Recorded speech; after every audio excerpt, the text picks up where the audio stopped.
நம்மில் பல பேருக்குங்க நம்முடைய குலதெய்வம் எதுன்னே தெரியாமல் ரொம்ப கஷ்டப்பட்டுட்ருப்பாங்க.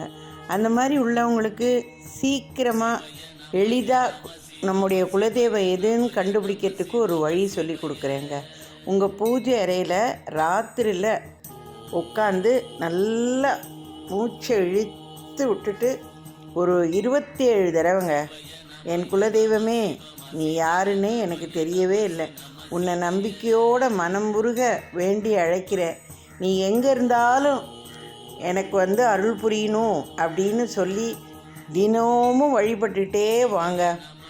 ஒரு வாரத்துக்குள்ளே பாருங்கள், ஒரு குறிப்பிட்ட தெய்வத்தோட வடிவம், இல்லை ஒரு மலை, நாகம், பாம்பு, இல்லை நல்ல ஒரு தீப ஒளி, இல்லை கோயில், இந்தமாரி எதையாவது ஒரு வடிவத்தை நமக்கு கனவுல காட்டுங்க.